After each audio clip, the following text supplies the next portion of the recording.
जो पार्टी का Indian national party का जो 20 तारीख को प्रदर्शन करने का जो प्रोग्राम था उसको पेंडिंग डाल दिया। क्यों कि सरकार ने जो हमारा जो मुख्य जो प्रदर्शन करने का उद्देश्य था कि कटी लोगों की बेवजह पेंशन काट दी, चाहे वो किसी प्रकार का कारण बनाया हो, चाहे वो आर्थिक आधार की बात हो, चाहे कोई भी कारण रहा हो, सरकार ने हमारी जो मांग थी बुजुर्गों को सम्मान देने की बात थी वो मान ली और वो उनके पैसे डाल दिए।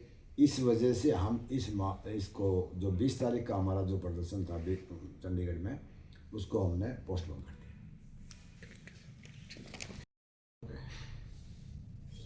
एक तो सर्वप्रथम तो मैं हमारी इंडियन नेशनल लोकदल पार्टी के सुप्रीमो भाई अभय चौटाला जी का आभार प्रकट करता हूँ कि उन्होंने मुझे नेशनल पार्लियामेंट बोर्ड का चेयरमैन नियुक्त किया है। इसके लिए मैं उनका आभारी हूँ और मैं अपनी तरफ से ये विश्वास दिलाता हूँ कि मैं पूरी ईमानदारी और समर्पित भावना से पार्टी के लिए काम करूँगा।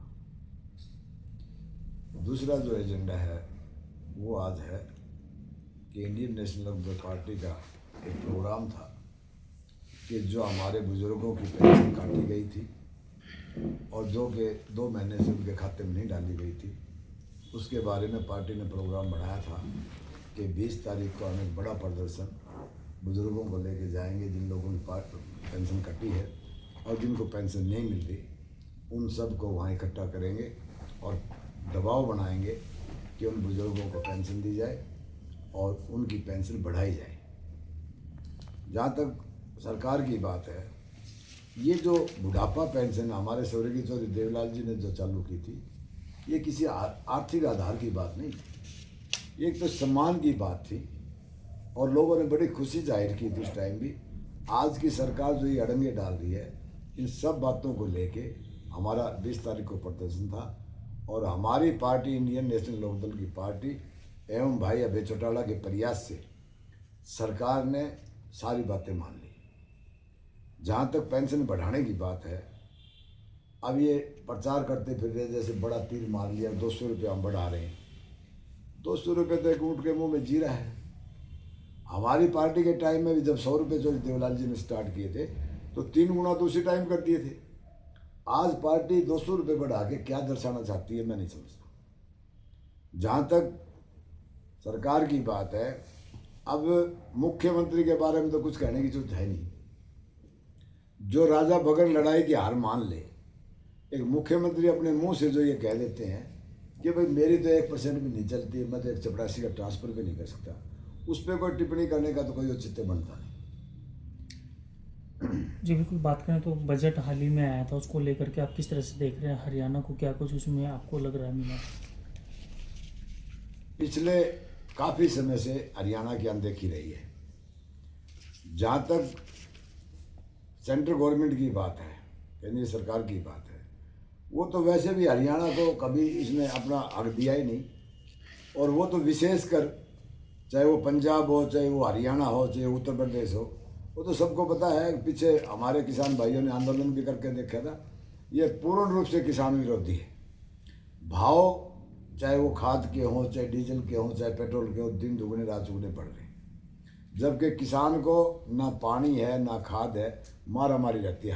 हर चीज़ के लिए लाइन में खड़ा होना पड़ता है। वो तो सबको पता ही इस बात का। हाल ही में हरियाणा का भी बजट आने जा रहा है, तो उससे क्या उम्मीद लगा सकते हैं कि आपको कुछ हरियाणा को मिलेगा उसमें? ये बजट एक तो बता दिया ना, 200 रुपये बढ़ा देंगे, बड़ी भारी उनकी उपलब्धि मानते हैं। मैं नहीं समझता कि हरियाणा के बजट में कोई विशेष प्रकार का कोई किसी, चाहे वो किसान हो, चाहे वो कामगार हो, चाहे वो कोई दुकानदार हो, कोई राहत मिले, मुझे ऐसा लगता नहीं। डॉक्टर साहब, अप्रैल में राज्यसभा के चुनाव होने जा रहे हैं, आप इनेलो संसदीय बोर्ड के चेयरमैन हैं, इनेलो कोई कैंडिडेट उतारेगी? अभी इसके बारे में तो जब मीटिंग होगी, जब सारी बातें बैठ के करेंगे, डिस्कस करेंगे, उसके बाद बता पाएंगे। उससे इतना जल्दी तो हम बता नहीं सकते। बुजुर्गों को लेकर के किस तरह से इनेलो कुछ कार्य करने जा रही है? अगर बात करें तो अभय सिंह चौटाला जी के द्वारा भी बयान दिया गया था कि पेंशन डबल की जाएगी, क्या वो पूरा? हमारी पार्टी के सुप्रीमो भाई अभय सिंह चौटाला जी ने पहले अनाउंस कर दिया ये कि 2029 में अगर इंडियन नेशनल लोकदल पार्टी की सरकार बनती है तो निश्चित रूप से इस पेंशन को डबल कर देंगे। ये प्रदेश में नशाखोरी और अपराध बढ़ रहा है, धमकियां बहुत मिल रही है, क्या देखते हैं इसको? इन्हें लोग क्या देखते हैं, इस सारे मामले को कैसे देखती है? इंडियन नेशनल लोकदल पार्टी का मेन एजेंडा, मुख्य एजेंडा है कि इस गुंडागर्दी को, इस नशाखोरी को किसी तरह से भी बंद किया जाए। 5-5 करोड़ की धमकियां आए दिन नए नए साथियों मिल रही है, कानून व्यवस्था बिल्कुल चरमरा गई है। और मैं तो ये कहता हूँ, हमारे छोटा सा गांव चांग है, इसमें कई करोड़ की स्मैक पकड़ी गई। पंजाब से पुलिस आई थी, वो उठा के लेके गई थी भिवानी में। तो जब भिवानी जैसा शांत शहर में, छोटी काशी के नाम से जो शहर मशहूर हो, वहाँ भी जब ऐसा हो रहा है, तो मैं ये समझता हूँ कि कानून व्यवस्था की बात हो, चाहे नशाखोरी की बात हो, इस पे काबू करना, ये सरकार पूरी तरह से फेल है। अगर हमारी पार्टी की सरकार बनती है तो सबसे पहला काम कि जो धमकियाँ, गुंडागर्दी, अफरा तफरी जो है, सबसे पहले इसको बंद करने का कार्य करेंगे। डॉक्टर साहब, सरकार कहती है एक one nation one tax, GST लगा दिया, उसको दबा दिया। शराब और पेट्रोल जीएसटी इस बार क्यों है? ये तो सरकार से कुछ नहीं की बात है, जो लगाने वाली सरकार है उससे पीछे नहीं, जाएगा। आप पार्टी के मतलब पॉलिसी जब गवर्नमेंट की एक है वन नेशन वन टैक्स, तो आप क्या सोचते हैं इस बारे में? नहीं, मैं ये सोचता हूँ ये एक नेशन एक टैक्स। हाँ जी। अब तो वो तो सरकार की पॉलिसी है, सरकार चलाएगी वही चलेगा, अपन क्या कर सकते हैं इसमें? लेकिन सर, लीकर और पेट्रोल बार है, उससे अब ये नेता की राजनीतिक नहीं, लोगों के ये साथ लीकर की तो देन है। ये जितनी गुंडागर्दी, जितनी अफरा तफरी जो बची है, ये लीकर की तो देन है। सारा सरकार का बजट जो है वो लीकर पे तो डिपेंड करता है, पेट्रोल पे। जो पेट्रोल हमें 35 रुपये लीटर मिलना चाहिए, वो 100 रुपये लीटर, इसी बात का तो है। डॉक्टर साहब, शराब की ठेकी हो या पेट्रोल पंप का व्यापार हो, ऑलमोस्ट पॉलिटिकल लोगों से जुड़ा हुआ है, तो इसलिए नहीं, राजनीति से जुड़ा हुआ तो निश्चित रूप से उसमें कहीं ना कहीं दखलंदाजी उनकी होगी जरूर। वो तो सरकार आने के बाद देखा जाएगा ना भाई, कौन कौन कहाँ क्या क्या गड़बड़ की हुई है। और ये तो सारा हरियाणा में ही अफरा तफरी है।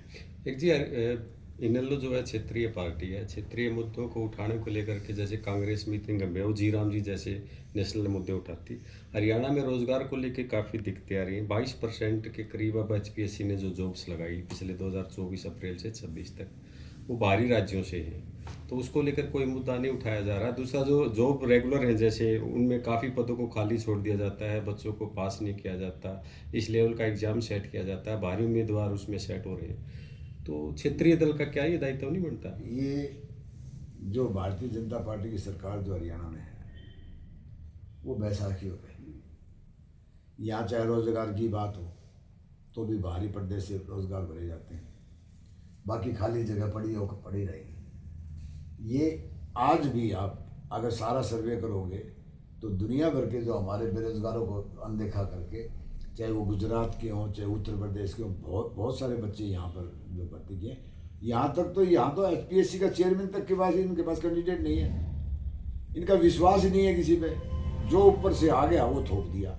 चाहे वो HPSC की सर्विस की बात हो, चाहे SS बोर्ड की बात हो, चाहे कोई भी अपॉइंटमेंट की बात हो, लगभग मुख्यमंत्री के पास लिस्ट आ जाती है और वो उसी पे चालू कर देता है। डॉक्टर साहब, प्रदेश की एक आम समस्या, आम आदमी की समस्या महंगाई, उसको लेकर क्या मानना आपका?